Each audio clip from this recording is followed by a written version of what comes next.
Hello and welcome to episode 3 of Ways to Wellbeing. Number 3. 3 is a magic number. I can't believe we've made it this far. Can't believe it. No, number 3. And before we introduce our guests properly this time around, some feedback we've had from none other than, I know we're speaking to a professor in a moment, but we have feedback from another professor, Professor Eamon O'Neill, who is a top guy in journalism at Edinburgh University. He watched our episode with Julia Sutherland, and he said, I quote, I mean, I'm not going to, put his picture up with this quote or anything like that. Yeah, of course you're not. He said, this was excellent. Julia was a superb guest, and amidst the laughter, you all made some serious points. Well done all round. Oh, thanks, Eamon. And he said, even Jess Zazinski said some interesting things. Who'd have thought it? Who'd have thought it? So that was the episode with Julia Sutherland. And do you remember our first pilot episode with Nicola Crean? Yeah.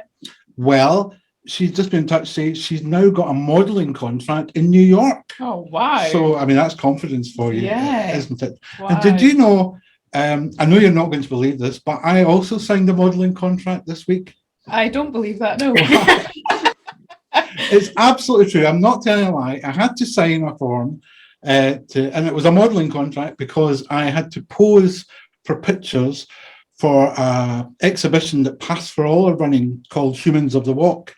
And they featured my picture as a walk champion. Oh, wow. In which I talked about losing lots of weight some time ago. And it appeared in the Inverness Courier. Well done, Jay. I mean, I'm not going to put that on the screen or anything. Of course you're not. Yes, I am. Anyway, let's get on to this week's episode, which is all about walking and the benefits of walking. And we're delighted to have, first of all, our guest, Professor Nanette Mutrie, who is correct me if I'm wrong, the director of the Physical Activity for Health Centre at the University of Edinburgh. Is that right, Professor? Correct, yes. And can we call you Nanette? Please call me Nanette. And are you nice and cosy where you are at the moment? I am upstairs in my house, in my working at home office. So yes, I'm nice and cozy. And we're nice and cozy in our Very studio cozy. here. And not so cozy is our colleague, Kate Thompson, who is, where are you, Kate? Well, I'm in the inner wilds of I'm just down the River Nairn in Nairn. Yeah, it's lovely. It's a bit chilly. I've got my hat on, but it's nice to be outside. And what are you doing there? Well, because you told me to come here. You've broken this. Researching new walks, I'm sure. Yeah. Researching new walks. Sorry. Yes. Okay, well, enough of this nonsense, This is a serious episode this time around. Nanette, I don't think there's any better place to start than asking you what well-being means to you. Yeah, I've been intrigued by your programme and delighted that walking is featuring as early on as episode number 3. So well-being is a buzzword at the moment, isn't it? And for me, it means being at peace with things, feeling good, sleeping well, not worrying about things, being outside and active like Kate. I think in summary, it's being reasonably satisfied with ourselves and our roles that we're playing, but it doesn't mean we're perfectly healthy. It's different from that. You can be a little bit unhealthy, but still have well-being. So I seek to have well-being myself, mainly by being outside and being active and dog walking, which is, I think, what Kate is doing also there today. Are you, Kate? I don't have my dog with me today, but I've been joined by lots of dogs around me. Hopefully we'll not hear too many barks. I think the barkiest dogs have passed. Okay. It's funny that you said it's a buzzword at the moment, well-being. We've been around Partnership for Wellbeing since 2004, and I was looking through some of your papers and articles, and I know that you were using that word well-being in the year 2000. Yeah. About so clearly it's become a buzzword, but it's been around for a while. Let's get into walking. I mean, we constantly promote the benefits of walking, but I'm not sure we've got the authority to do it sometimes, but you certainly have. What are the benefits of walking, do you think? Well, let's start with a very famous quote from an epidemiological professor, Jerry Morris, who did the original study that started off the whole area of physical activity for health when he compared the work of bus conductors in London to the work of bus drivers who were very sedentary, and told us that the bus drivers were much more at risk of coronary heart disease than the bus conductors who were moving about the bus. Of course, we don't have that now, so we can't really repeat that study. But this kicked off the whole field of physical activity for health. And then not too long after that, that same Jerry Morris wrote a paper in which he said walking is the nearest thing to perfect exercise. And by this, he meant it uses all the major muscle groups. So you use your arms, you use your core muscles because you're holding yourself on balance as you make steps. And of course, you use your leg muscles. So he said it's the nearest thing to perfect exercise. But of course, we've had a ton of research since then. So one of the things I often say is that walking is the best buy for public health, meaning that if we're going to promote physical activity, the best thing we can promote is walking because it has the biggest reach into the population. More people can walk than do any other mode of activity. Some people love sport, some people love swimming, some people love cycling, but many, many more people are walking. So we've got evidence for that now. It's the most popular mode of activity, and it provides all the same benefits as any moderately intense activity. So it definitely can prevent and treat, and this is the magical bit for me about physical activity and walking. It both prevents and treats some conditions. In Scotland, this could be coronary heart disease. So regular physical activity, it could be walking, can both prevent and then, if you're unfortunate enough to get that disease, help treat coronary heart disease. The same is true for type 2 diabetes, prevent and treat. The same is true for some cancers. Now, breast cancer, colon cancer, regular physical activity, which could be walking, prevents and treats these cancers. And very significantly, I think, since we've talked a lot more about this during the pandemic and afterwards about our well-being, people have suffered more with their mental health. So very significantly, we now know, we have excellent evidence that regular physical activity, which could be walking, can prevent and treat some of the most serious mental health issues of our time, such as depression, anxiety, etc. So it has every benefit that regular physical activity can have, and as Jerry Morris says, it's the nearest thing to perfect exercise that we can almost all, so let's not go right to that, almost all of us can do it. Some people might need a walking aid to do it, and some people may not be able to do it, but they may get the same benefits if they're wheeling or in a wheelchair and using their arms to propel as we might get if we're able-bodied and walking.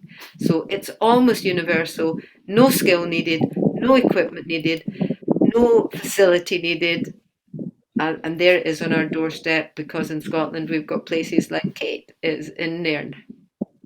Oh yeah, I mean, obviously it's wonderful being outside. It's lovely, very nice, and great summary from Nanette with all the benefits. It's just really interesting to listen to. I was absorbed actually in listening to what she was saying. Is that the experience that you've been out with walkers and walk leader volunteers? Do you see them talking about those benefits?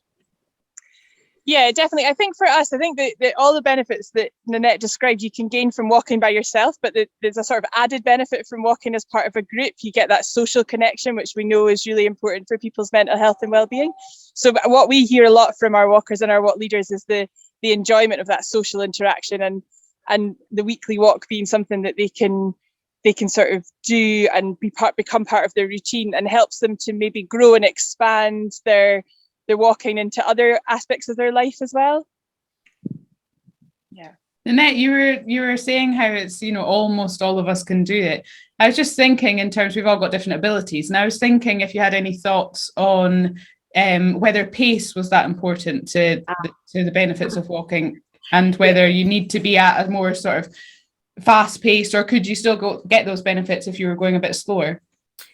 Yes, so this is a lovely debate that I frequently have with my colleague Marie Murphy from the University of Ulster. And we've actually done a little podcast on it, which I could possibly find for you.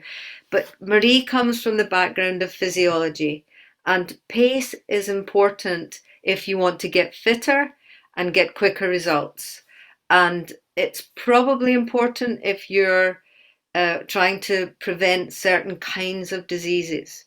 However, my point of view coming from psychology is that it is not important. What is important is that you walk at a pace that's comfortable to you and that you can chat to your pal next who's walking along with you, or interact with your dog if that's what's happening, and find it fun and enjoyable, because we know that when pace increases, for a lot of people that effort becomes negative, if we're striving too hard.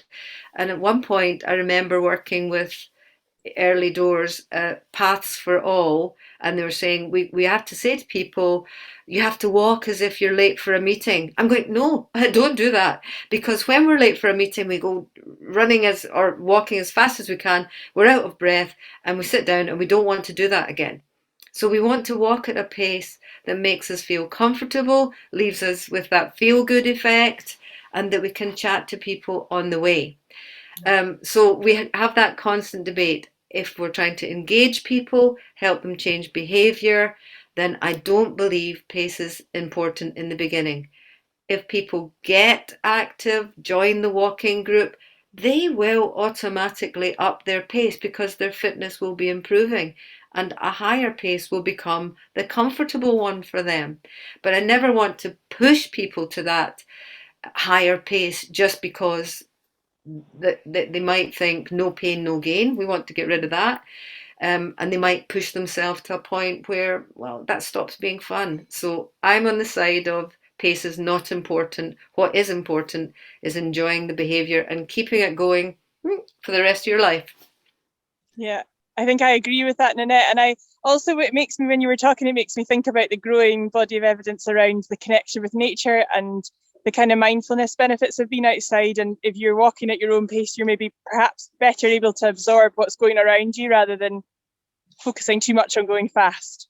Exactly. I think we need to take time to smell the roses or whatever it is that's round about us, and get that connection, which is a bonus, and clearly is better than if you have to walk inside on a treadmill because that's the only thing you can do. Good, but if you can get outside and smell the roses, I'm sure there's additional benefits there.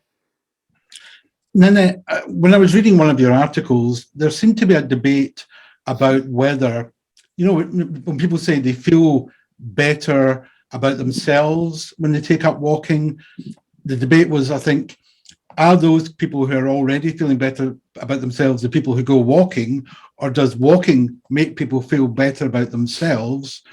And from my point of view, when I took up walking 10 years ago, I couldn't believe the impact it had on me, both emotionally, physically, and creatively. I came back, I was writing books, I was a happier person. My wife said to me, "Oh, you're so much happier when you come back from a walk," So in my mind, there is no doubt that it was the walking that created the benefit, not that I was already, feeling good about myself and I decided to go for a walk, Mm-hmm. I think the evidence from our current research supports what you're saying, because what we've now used in physical activity research is called a randomized control trial. So we start with people who have low levels of activity. And when we did our walking research, that's round about 5,000 steps a day. And then we invite one group who are randomly assigned to receive the intervention to a very gradual program of increasing their steps. Paths for All still use this kind of program, this kind of approach, whilst the control group have to wait. They do all the same measurements. Then we, at the end of the period of time, let's say it's 6 months, we do give the control group a chance to get the intervention. So we don't leave them high and dry. But that randomized control style design with an intervention versus a control allows us to say that the changes we see in the intervention group, such as improved mood, improved self-esteem, a feeling better about yourself, in a qualitative way, or actual reductions in some of the health outcomes like reduced blood pressure, for example, we're able to say with that kind of design, the walking caused that, because we've got the control group who didn't do the walking, who did not get that particular benefit. They didn't change. So I think we can say that there is a causal link now between walking and how people say they have felt and improved after they've been walking for a few weeks. I'm particularly interested in your creativity. Of course, we've known for many, many decades and centuries maybe that people find this beneficial. Wordsworth did tons of walking when he was writing his poetry. Many poets talk to us about that. Ever so hard to measure that in a controlled trial. How are we going to measure that creativity? But I think that's a very substantial area that people benefit from. Free thinking, just freeing your mind of other stuff and being able to go left and right and out of the box a little bit more. Absolutely. I mean, one of my writing heroes is Stephen King, and I know he goes for a walk to unravel plots. And I think it feeds into the debate about mindfulness again, about the idea of freeing your brain to go to the next kind of lateral way helps you solve problems as well. But Nicola, you were quite interested in step counting, weren't you? Yeah, I was just thinking when you talking about freeing your mind, and if you were to focus solely, what I'm thinking is since lockdown, it became quite popular that people were trying to reach 10,000 steps a day, for instance. They were getting the watch to track your steps. And I wondered if you thought there was any sort of negatives to that, to sort of fixating on 10,000 steps or whatever the figure may be. Yeah, I mean, 10,000 steps has become a popularly known target. But in essence, it came from the Japanese advertising gurus, because Japan were one of the first countries that really had pedometers. And although I wish I could remember this, 10,000 steps in Japanese makes a very, very nice little motto or a quick phrase that everyone could remember. It got translated into English and we all went, oh, 10,000 steps, great. And it is that sort of heuristically, okay, that's a good target. However, inactive people are mostly doing, as I said, 5,000 or less steps a day, particularly in lockdown. We got rid of all the wee incidental steps of going to the bus, even going to the car, getting in and out of your office, getting in and out of work, taking kids to school, all of that stopped. So we were in the house, but encouraged to go out for a walk or something at least once a day. And to get 10,000 steps by going out once a day would take you 3 hours, because you, roughly speaking, do 1,000 steps in 10 minutes. Have I got that wrong with 3 hours? Wait a minute, I'm doing my calculations. 3,000 steps is 30 minutes of activity. So not 3 hours, but an hour and a half at least to do the 10,000 steps. And of course, that's impossible. So the 10,000 step thing is about all of the incidental steps that we're doing. And the idea is that if you're doing 5,000 or less, you could really benefit for doing more. And the minimum threshold that the evidence suggests will give us health benefits gets up towards 7,500. Well, 10,000 is good if you can get to it. And for some people, 12,000 might be better. But if you're at 5,000, that's quite a long way away. So we need to make the challenge doable, successful. So add small amounts and maybe aim for no more than, 10 or 15 minutes more walking each day, which would be, I wish I could quickly do that. I think this is my age showing up in this discussion here. I used to have this off the top of my head, but what is 10 to 15 minutes? That's Oh yeah, it's 1,500 steps. I remembered 1,000 to 1,500 steps more a day is much more realistic for people to do. And maybe not every day, maybe every other day, and then gradually build that up. But 10,000 may well be out of the reach for many, many people, but we might be able to get to 7,000, depending on how else we live our lives. But lockdown made most of our lives very sedentary, so the 10,000 was almost impossible for people to do during that time, but they would get benefit from forever walking they were doing. I guess there's a little bit of a danger there that if you are aiming for that elusive 10,000 steps, that like you say, if you're trying to do that every day, that a day that you fall short in that, you almost feel like it's pointless, and it's not at all. So it's probably better to broaden your horizons with that, isn't it? And give yourself a range that's fine to do. So, I mean, in the early days of this known target of 10,000, I had friends that went, "Oh, I'm at 9,990. I just got to do another." No. There's a range here. If you do 9,000, that's brilliant. If you're doing 11,000, that's brilliant. You don't need to hit that particular target to get the health benefits. Make it enjoyable, make it fun. Don't make it a drag or a thing you must have to achieve, because eventually you'll fail. And exactly what you said, people will give up and feel that they've failed if they've not done it.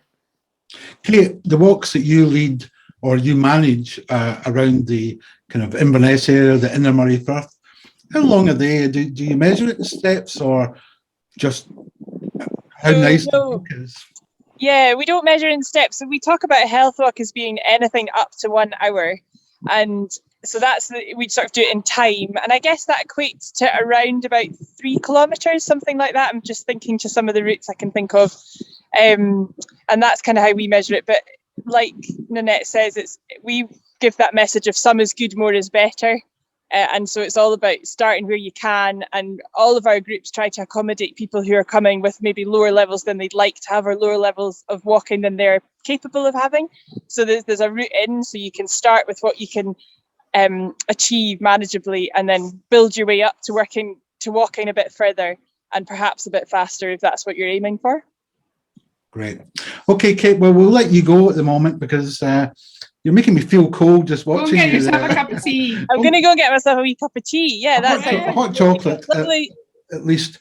And meanwhile, while Kate's disappearing. See you later.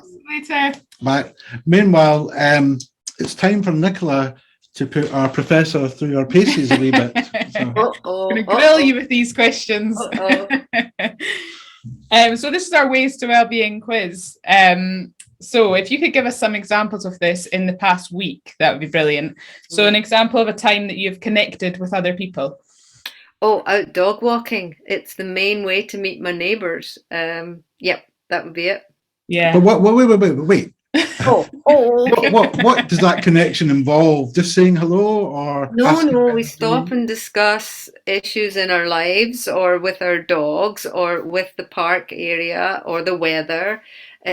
It's been a hugely important part of getting into my own community ever since I've lived here. I live near a park.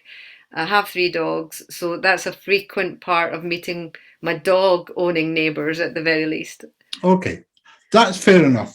And we're playing a bit of good cop, bad cop here, and I'm worried that bad cop is going to say that you're not allowed to use that same answer for the next question, which is a time that you've been physically active in the past week. Oh, well, I'm a commuting cyclist. I cycle down to the train station to Queen Street. I work in the University of Edinburgh, but I'm only doing that 1 day a week at the moment as we return to normal, and working at home the rest of the time. So I get to commute to the station and back, which is about a 30-minute cycle ride each way, which I absolutely love. Wait, I've done my homework here. Oh, have you? I was expecting you to say something about pickleball. Yeah. Well, that's added benefit. So that's social and fun. So yes, I've done that too this week. Played pickleball, a weird name for a fantastically fun game. Played on a badminton court with a lower net, a solid bat, and a ball that has holes in it.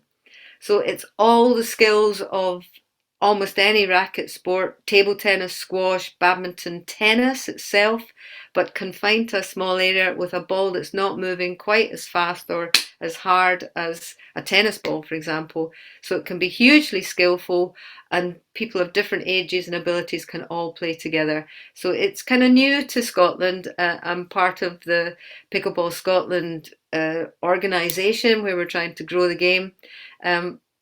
I hope that's not answered the next question, because I would like to answer that again somewhere else.